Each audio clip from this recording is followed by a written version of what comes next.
नमो सिद्धाणं नमो आयर्याणं नमो वज्रायाणं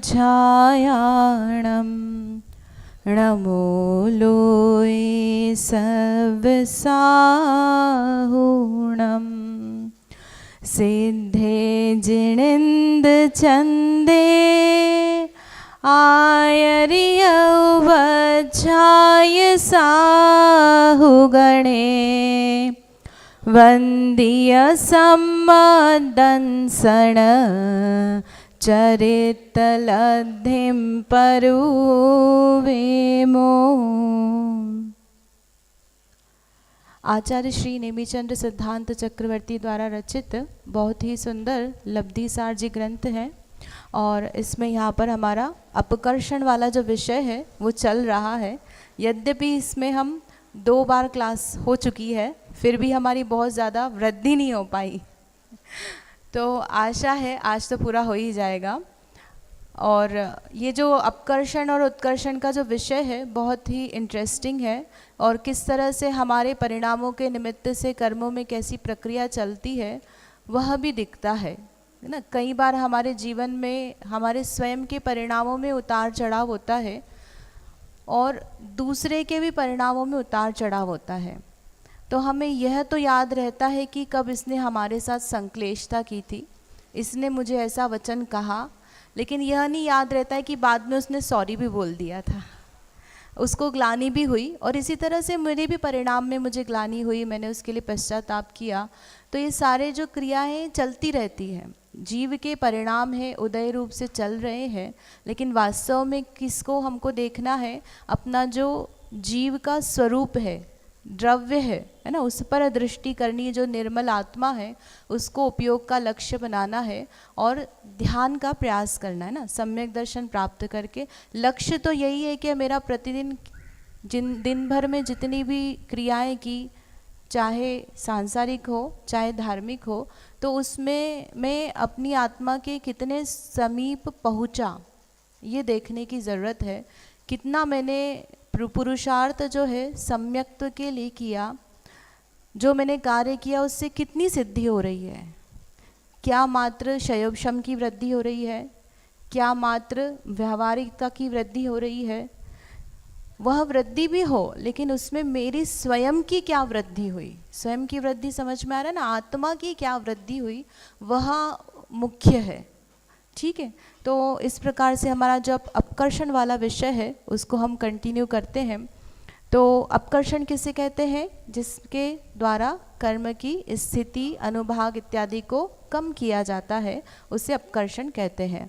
और इसी तरह से उत्कर्षण है उसका अपोजिट ना, जिसके द्वारा कर्म निषेकों की स्थिति और अनुभाग को बढ़ाया जाता है उसे उत्कर्षण कहते हैं। तो यहाँ अपकर्षण में हमने कल जो है जगन्य अति स्थापना और जगन्य निक्षेप ये देखा था है ना। अति स्थापना किसे कहते हैं, कौन बताएगा? नीरी, आप बताएंगे? नीरी को माइक देना फ्रंट में ही।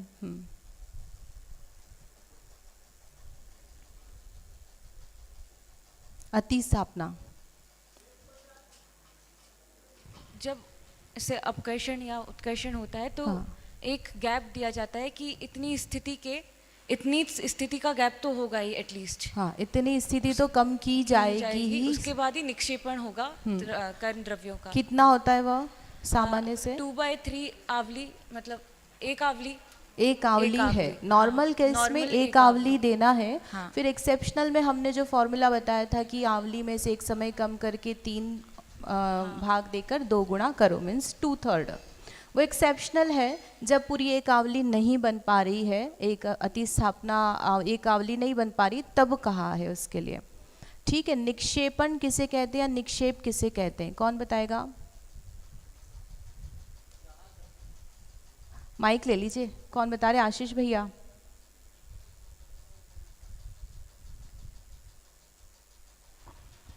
जहाँ पर द्रव्य दिया जाता है, जहाँ पर अपकर्षण और उत्कर्षण का वो ठीक है। तो जहाँ पर द्रव्य, देखो यहाँ पे लिखा हुआ है लेकिन फिर भी किसी ने देखा नहीं, वो अच्छी बात है खुली हुई थी वही स्लाइड। तो यहाँ हमने कल देखा था किस तरह से 17वें निषेक का यदि अपकर्षण किया जाता है तो उसकी अतिस्थापना बनती है 10, है ना। 10 निषेकों को छोड़कर नीचे के जो 6 निषेक है उसमें द्रव्य दिया जाता है। तो इस तरह से बढ़ा करके हमने एक एक समय ऊपर करते गए। 18वें निषेक का अपकर्षण किया तो अतिस्थापना कितनी हो गई? 11 समय की, है ना। 19वें समय का अपकर्षण किया तो अतिस्थापना कितनी हुई? 12 समय की, है ना। ऐसे बढ़ाते बढ़ाते 23 समय तक हम गए तो वहाँ पर कितनी हो गई थी? 16 समय। यानी 23वें समय का अपकर्षण किया तो उसमें 16 समय यानी एक आवली अतिस्थापना हो गई और निक्षेपण जो है वो कितना हो गया? 6 समय। जो नीचे के पहले से 6 समय हैं उनमें निक्षेपण किया, वहाँ पर द्रव्य दिया। तो यहाँ पर जो है निक्षेपण 1 से 6 में दिया है ना। इसका भाव समझ में आ रहा है ना, क्या मतलब है इसका?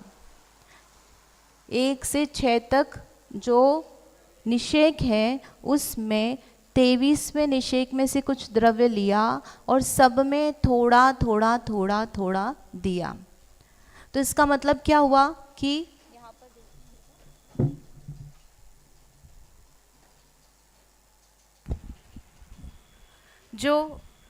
जो पहले नंबर पर निषेक दिया, पहले नंबर पर दिया 23वें से, ना, यहाँ 23 लिखा नहीं है। तो इसका मतलब क्या हुआ? वह 23वें समय पर उदय में आता, लेकिन अब अपकर्षण हो गया है तो वह किस समय पर उदय में आएगा? पहले समय में आ जाएगा, है ना भाई। पहले समय में दिया ना, उदयावली के पहले समय में दिया है तो बस अभी जस्ट वर्तमान में ही उदय में आ जाएगा। पहला समय मतलब क्या? अभी, एट प्रेजेंट, ठीक है। फिर 23वें का ही हमने जो है निक्षेपण किस में किया है? किस में किया है? दूसरे निषेक में। इसका मतलब क्या हुआ? वह 23वें समय पर उदय में आता, उसका जो पोर्शन, वो कुछ पोर्शन दूसरे समय में उदय में आएगा। मतलब बाकी सारा जो है वो तो आएगा ही, उसके साथ में अब 23वें का कुछ द्रव्य जो है वो भी उदय में आएगा। मतलब उसकी स्थिति घट कर के अब कितनी हो गई? दूसरे पर आ गया वह, है ना।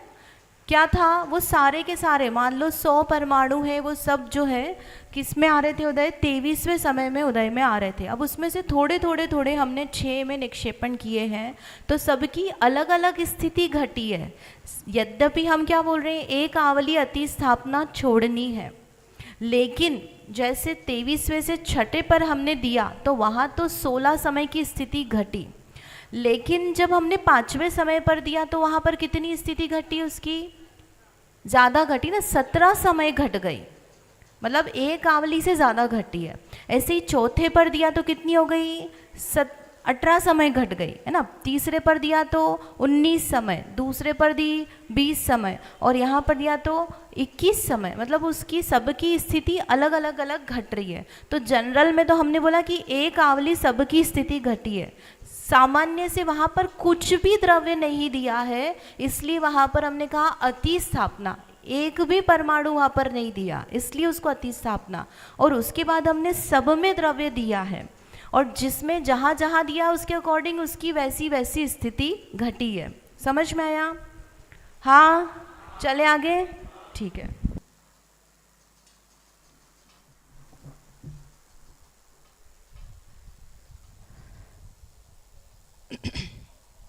है ना। यहाँ पर हमने ये पूरा टेबल जो है कल देख लिया था कि सब में निक्षेप कितना है? कॉमन 6 ही है और जो अतिस्थापना है वह बढ़ती जा रही है। तो जब 16 हो गई उसके बाद क्या होगा अब वो यहाँ पर बता